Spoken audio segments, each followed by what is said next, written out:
ఇవాళ ఏపీతోని సత్సంబంధాలు దెబ్బతిని తెలంగాణ రాష్ట్ర ప్రజలకు ఏపీ ప్రజలకు మధ్య నిత్యం ఏదో గొడవ జరిగే విధంగా కేసీఆర్ గారు ఆ రోజు వ్యవహరిస్తే ఇవాళ ఇరు రాష్ట్రాల ముఖ్యమంత్రులు మళ్ళీ అన్నదమ్ముల వలె ఈ రెండు రాష్ట్రాల ప్రజలు విడిపోయినప్పటికీ భూభాగాలు విడిపోయినప్పటికీ కలిసిమెలిసి ఉండి అందరం ఒక తల్లి పిల్లలుగా ఉండాలని చూసుకుంటా ఉంటే ఇలా నేను అడుగుతా ఉన్నా, కాంగ్రెస్ పార్టీ మిలాఖాత్ అయిపోయింది అని చెప్తా ఉన్నారు. సిగ్గుండాలి ఈ మాట మాట్లాడడానికి. పార్టీలు వేరు, ప్రభుత్వాలు వేరు. కాంగ్రెస్ పార్టీ ప్రభుత్వం తెలంగాణ ప్రజల ఆకాంక్షల మేరకు పనిచేస్తుంది, తెలంగాణ ప్రయోజనాల కోసం పనిచేస్తుంది. కానీ కేసీఆర్ గారు మీరు ముఖ్యమంత్రిగా ఉన్నటువంటి సందర్భంలో నీవిచ్చినటువంటి కాంట్రాక్ట్లు, నువ్వు చేసి పెట్టినటువంటి దోపిడంతా ఆంధ్ర నుంచి మనకు రావాల్సిన వాటాలను అడగడం వదిలేసి ఇక్కడున్న సంపద అక్కడ దోచిపెట్టినటువంటి మీరు ఇవాళ కాంగ్రెస్ పార్టీ నిబద్ధత గురించి, కాంగ్రెస్ పార్టీ పాలన గురించి మాట్లాడడం సిగ్గుచేటు.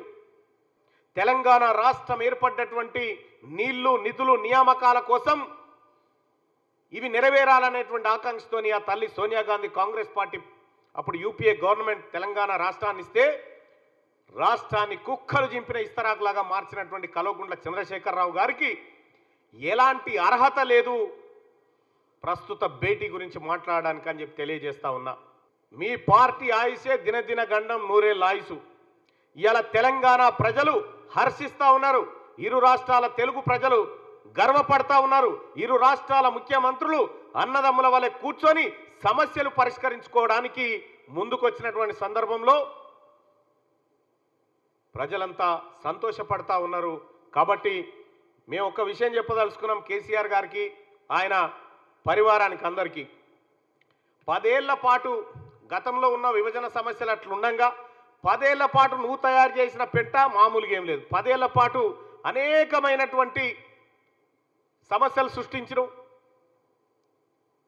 ఇక్కడ కృష్ణానది నీళ్ల వాటా విషయంలో సుప్రీంకోర్టులో ఉన్న కేసును వాపసు తెచ్చుకుంటావు, అన్ని సమస్యలను జటిలం చేసినావు. ఇవాళ కేసీఆర్ చేసిన పాపాలను కూడా రేవంత్ రెడ్డి గారే కడగాల్సినటువంటి పరిస్థితికి వచ్చింది. జగన్మోహన్ రెడ్డి గారు ప్రగతి భవన్కి వచ్చినప్పుడు కానీ, మీరు అటు బెజవాడకు పోయి ఇటు తిరుపతికి పోయి దర్శనాలు చేసుకొని వచ్చినప్పుడు కానీ ఏ ఒక్కరోజైనా అక్కడి ముఖ్యమంత్రిని మీరు ఆహ్వానించిరా మాట్లాడుకుందామని, లేదంటే మిమ్మల్ని అన్న జగన్మోహన్ రెడ్డి గారు ఆహ్వానించిరా? మీరు ఎప్పుడు కలిసినా గొంగడి కప్పుకొని చీకట్లో కలిసేటోళ్ళు మీరంతా. మీది చీకటి రాజకీయం. ఇవాళ కాంగ్రెస్ పార్టీ ప్రభుత్వం గౌరవ ముఖ్యమంత్రి గారు చేస్తుంది పక్కా ప్రజా ప్రయోజనార్థం చేస్తున్నటువంటి వ్యవహారం. For more videos like this, subscribe Big TV channel.